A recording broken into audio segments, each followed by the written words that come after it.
Hello everyone, welcome to Vajiram prelims pointer daily prelims analysis dated 26 जुलाई। पहले article में चलते हैं। तो साइंटिस्ट ने एक फिनोमेना अभी रिसेंटली ऑब्जर्व किया है जिसे बोलते हैं डार्क ऑक्सीजन। इसको समझने से पहले समझते हैं पॉलीमेटेलिक नोड्यूल्स क्या होता है। तो ओशियन फ्लोर जो होती है हमारी, उस पे क्या होता है कि स्मॉल राउंडेड एक्रीशंस बन जाते हैं मेटल और मिनरल के, जिसे बोलते हैं polymetallic nodules. Basically basically comprise किस किस चीज का करते हैं? मैग्नीज का, और इनमें आयरन होता है। मैग्नीज और आयरन मेन होता है, और इसके अलावा भी इनमें कई मिनरल्स होते हैं, जैसे कि निकल हो गया, कॉपर हो गया, कोबाल्ट हो गया।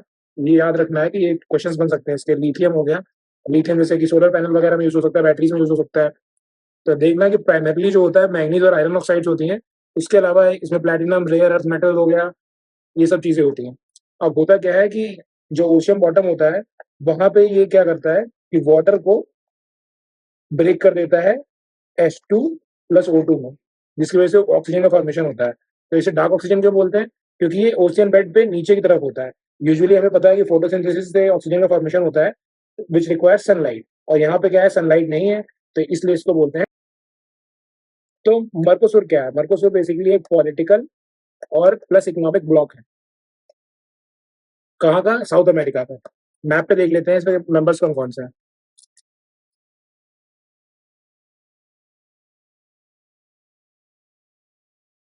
तो ये देख लो, ये साउथ अमेरिका का मैप है, और मेंबर क्या होंगे यहाँ से देख लो। पहले ब्राजील हुआ, ब्राजील के बाद दोनों गुए वाले, पैरागुए, उरुग्वे। पैरागुए लैंड लॉक्ड है, उरुग्वे जो है ये अटलांटिक ओशन में खुलता है। अर्जेंटीना। तो ये पूरा इस तरह ऑर्डर में याद रख लो कि PPUA। वर्ल्ड मैपिंग आप पढ़ोगे तो आपको ऑलरेडी याद हो जाएगा कि पैरागुए उरुग्वे हो गया, अर्जेंटीना ब्राजील हो गया। अब वेनेजुएला इसका मेंबर था, बट 2016 में इसे सस्पेंड कर दिया गया, और बोलीविया भी इसका रिसेंट मेंबर बना है। तो ये जितने भी इधर वाले हैं, ये ऊपर वालों को छोड़ के इसके मेंबर बन गया है। इंडिया और मर्कोसुर के बीच में एक PTA है, प्रेफरेंशियल ट्रेड एग्रीमेंट साइन हुआ था 2004 में, ये याद रखना है। और इनका हेडक्वार्टर कहाँ पे? उरुग्वे में मोंटेविडियो करके एक जगह है, वहाँ इसका हेडक्वार्टर है। 1991 में ट्रीटी ऑफ असंसियन जो थी वो साइन हुई थी, उसके तहत ये बना था। और ओरिजिनल मेंबर सिर्फ 4 थे, जो कि बताया मैंने पहले ही, कि ब्राजील हो गया, पैरागुए हो गया, उरुग्वे हो गया, और अर्जेंटीना हो गया। इस ऑर्डर में याद रखना, ताकि नॉर्थ साउथ का ऑर्डर है, प्रीलिम्स में भी आ चुका है एक बार ये। State of world forest report release हुई है, पहली बार ये रिलीज कौन करता है? Food and agriculture organization. इसका हेडक्वार्टर कहाँ पे है? इसका हेडक्वार्टर है रोम और इटली, रोम इटली में। और ये UN की एक स्पेशलाइज एजेंसी है, ये याद रखना है। और हुआ क्या है कि जो डिफॉरेस्टेशन का जो रेट है, नॉट डिफॉरेस्टेशन पर से, बट डिफॉरेस्टेशन का जो रेट है, कितनी तेजी से डिफॉरेस्टेशन हो रहा है, वो कम हुआ है प्रीवियस डेकेड्स में। और हुआ क्या है, इंडिया जो है ये 3rd नंबर पे है वर्ल्ड के फॉरेस्ट गेन में। फॉरेस्ट गेन में इंडिया 3rd नंबर पे है। और एशिया जो था वो मेजर कंट्रीब्यूटर था मैंग्रोव के लॉस में भी और गेन में भी। बेसिकली हुआ क्या है कि जो रेट ऑफ मैंग्रोव लॉस है वो भी डिक्रीज हुआ है, और रेट ऑफ मैंग्रोव गेन है वो भी डिक्रीज हुआ है। तो बस इतना ही काम का था इसमें, और तो कुछ काम का नहीं है। तो विंड टीमर बेसिकली क्या है? ये इसराइल का एयर एयर टू सरफेस, मतलब एयर में, मतलब कोई हेलीकॉप्टर वगैरह में लगाया जाएगा। तो सरफेस क्रूज मिसाइल सिस्टम है अटैक करने का, डिफेंड करने के लिए। काम की बात क्या है कि इसकी एक्यूरेसी बहुत हाई है, 1 मीटर के अंदर है इसकी एक्यूरेसी है। भाई यही याद रखना है कि विंड डीमन किसका है? इसराइल का है, और air to surface defence system है। नेक्स्ट। तो जब भी ऐसी स्पीशीज वगैरह न्यूज में होती है, तो ये हमारे लिए बस इसका इकोलॉजिकल रोल क्या होता है वो ज़्यादा काम में होता है, या फिर इसकी कोई यूनिक प्रॉपर्टी होती है वो काम काम की होती है। तो जापान में क्या हुआ है, बेसिकली ये सी अर्चिन्स क्या कर रहे थे, ये सी वीड को बहुत खा रहे थे। तो जो रिसर्चर्स हैं वो इनको फीड कर रहे हैं वेजिटेबल्स, कि अब ये जो सी वीड है जिसकी पॉपुलेशन ऑलरेडी कम हो रही है, उसको बचाया जा सके। तो ये बेसिकली सी अर्चिन्स होते क्या है, ये मरीन इनवर्टिब्रेट्स होते हैं। इनवर्टिब्रेट्स मतलब इनका जो स्पाइनल कॉलम होता है वो नहीं होता है।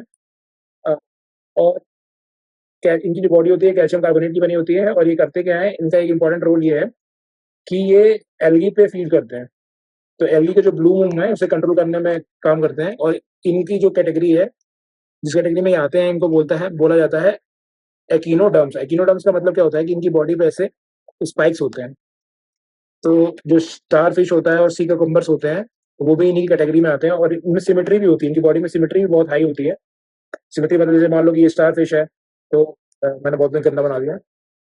ये स्टार फिश है, तो इसमें सिमेट्री होती है, ये बात की है। और एक चीज़ इसमें इम्पोर्टेंट ये है कि ये हर्बीवोरस होते हैं and they primarily feed on algae and plant material, तो ये मैंने ऑलरेडी बता दिया। ये एरिस्टोटल लैंडन वगैरह काम की चीज़ नहीं है। तो बस याद रख सकते हो कि इनका जो माउथ होता है उसको एरिस्टोटल लैंडन बोलते हैं, बस इतना ही काम का था। दैट्स देखो बेसिकली ये वन लाइनर इन्फॉर्मेशन होती है, ज़्यादा कुछ काम की नहीं होती है, कभी-कभी आ जाता है पेपर में कि नोवा क्या है? तो नूमी ऑफ एक्सिस वे अपैरेंस जो है, ये बेसिकली न्यूट्रिनो के मास को डिटेक्ट करने के लिए यूएस में कोई लेबोरेटरी वगैरह है। तो पहले हम जान लेते हैं न्यूट्रिनो क्या होता है। न्यूट्रिनो बेसिकली एलिमेंट्री सब एटॉमिक पार्टिकल होता है। सब एटॉमिक पार्टिकल में इसका लाइटेस्ट वेट होता है और इसका कोई चार्ज, न्यूट्रिनो का मतलब न्यूट्रल यहाँ से आ गया, तो न्यूट्रल का मतलब हो गया चार्ज नहीं होता है और ये मैटर से इज़िली इंटरैक्ट नहीं करता है, इसलिए इसको क्या बोलते हैं? गोस्ट पार्टिकल भी बोलते हैं। और इवन ये फ्यूजन में रिलीज होते हैं और फिजन में भी रिलीज होते हैं। बस इतना याद रखना है। नोवो का जो वर्ल्ड एसोसिएशन क्या है? न्यूट्रिनो से। नेक्स्ट, तो इंडिया का आर्मी का जो कंटिजेंट है वो जा रहा है एक एक्सरसाइज में, खान क्वेस्ट। ये कहाँ पे हो रही है? ये मंगोलिया में हो रही है। मंगोलिया में कहाँ पे? उलान बतर, जो मंगोलिया की कैपिटल है, वहां पे हो रही है। और ये क्या है? मल्टीनेशनल मिलिट्री एक्सरसाइज है। मल्टीनेशनल मतलब बहुत सी नेशंस की आर्मी वगैरह यहाँ पे आएंगी। और ये पहले किसके इसके बीच में होती थी? यूएसए और मंगोलिया के बीच में होती थी, बट अब इसे मल्टीनेशनल कर दिया गया है। बस इतना काम का है कि खान क्वेस्ट कहाँ पे हो रहा है? मंगोलिया, उलान बतर में।